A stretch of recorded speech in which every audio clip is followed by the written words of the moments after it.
राधे राधे दोस्तों, आज की कथा है एक साधु और एक चोर।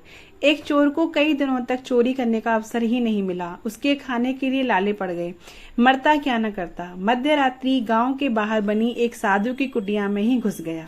वह जानता था कि साधु बड़े त्यागी हैं, अपने पास कुछ संचय करके नहीं रखते, फिर भी खाने पीने को तो कुछ मिल ही जाएगा। आज का गुजारा तो हो जाएगा, फिर आगे की सोची जाएगी। चोर कुटिया में घुसा ही था कि संयोगवश साधु बाबा लघुशंका को बाहर निकले। चोर से उनका सामना हो गया। साधु उसे देखकर पहचान गए, क्योंकि पहले कई बार देखा था, पर उन्हें यह नहीं पता था कि वह चोर है। उन्हें आश्चर्य हुआ कि यह आधी रात को यहाँ क्यों आया है। साधु ने बड़े प्रेम से पूछा, कहो बालक, आधी रात को कैसे कष्ट किया? कुछ काम है क्या? चोर बोला, महाराज मैं दिन भर का भूखा हूँ। साधु बोले, ठीक है, आओ बैठो। मैंने शाम को धूनी में कुछ शकरकंद डाले थे, वह भुन गए होंगे, निकाल देता हूँ, तुम्हारा पेट भर जाएगा। पेट का क्या है बेटा, अगर मन में संतोष हो तो जितना मिले उतने में ही मनुष्य खुश रह सकता है। यथा लाभ संतोष यही तो है। साधु ने दीपक जलाया, चोर को बैठने के लिए आसन दिया, पानी दिया और एक पत्ते पर भुने शकरकंद रख दिए। साधु बाबा ने चोर को अपने पास में बैठाकर उसे इस तरह प्रेम से खिलाया जैसे कोई माँ भूख से बिलखते अपने बच्चे को खिलाती है। उनके व्यवहार से चोर निहाल हो गया। सोचने लगा, एक मैं हूँ और एक ये बाबा है। मैं चोरी करने आया और ये प्यार से खिला रहे हैं। मनुष्य से ये भी है और मैं भी हूँ। मनुष्य में बुरी के साथ भली वृत्तियां भी रहती हैं, जो समय पाकर जाग उठती हैं। मैंने उचित खाद पानी पाकर बीज पनप जाता है। वैसे ही संत का संग पाकर मनुष्य की सद्वृत्तियां लहलहा उठती हैं।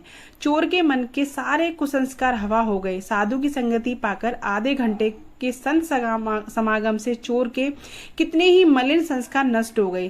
साधु के सामने अपना अपराध स्वीकार करने को उसका मन उतावला हो उठा। फिर उसे लगा कि साधु बाबा को पता चलेगा कि मैं चोरी की नीयत से आया हूँ, तो उनकी नजर में मेरी क्या इज्जत रह जाएगी। क्या सोचेंगे बाबा कि कैसा पतित प्राणी है जो मुझ संत के यहाँ चोरी करने आया। लेकिन फिर सोचा, साधु मन में चाहे जो समझे, मैं तो इनके सामने अपना अपराध स्वीकार करके प्रायश्चित करूंगा। दयालु महापुरुष हैं, ये मेरा अपराध अवश्य क्षमा कर देंगे। संत के सामने प्रायश्चित करने के सारे पाप जलकर राख हो जाते हैं। भोजन पूरा होने के बाद साधु ने कहा, बेटा अब इतनी रात में तुम कहाँ जाओगे? मेरे पास एक चटाई है, इसे ले लो और आराम से यहीं कहीं डालकर सो जाओ। सुबह चले जाना। नेकी की मार से चोर दबा जा रहा था। वह साधु के पैरों पर गिर पड़ा, फूट फूट कर रोने लगा। साधु समझ न सके कि यह क्या हुआ। साधु ने उसे प्रेम पूर्वक उठाया, प्रेम से सिर पर हाथ फेरते हुए पूछा, बेटा क्या हुआ? रोते रोते चोर का गला रुंध गया। उसने बड़ी कठिनाई से अपने मन को संभाल कर कहा, महाराज मैं बड़ा अपराधी हूँ। साधु बोले, भगवान सबके अपराध क्षमा करने वाले हैं। शरण में आने से बड़ा अपराध क्षमा कर देते हैं, उन्हीं की शरण में जा। चोर बोला, मैंने बड़ी चोरियां की हैं, आज भी मैं भूख से व्याकुल आपके यहाँ चोरी करने ही आया था, पर आपके प्रेम ने मेरे जीवन ही पलट दिया। आज मैं कसम खाता हूँ कि आगे कभी चोरी नहीं करूंगा, मुझे अपना शिष्य बना लीजिए। साधु के प्रेम के जादू ने चोर को साधु बना दिया।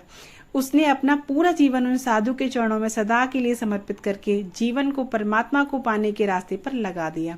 महापुरुषों की सीख है, सबसे आत्मवत व्यवहार करें, क्योंकि सुखी जीवन के लिए निस्वार्थ प्रेम ही असली खुराक है। संसार इसी की भूख से मर रहा है। अपने हृदय के आत्मिक प्रेम को हृदय में ही मत छिपा कर रखो। प्रेम और स्नेह को उदारता से खर्च करो।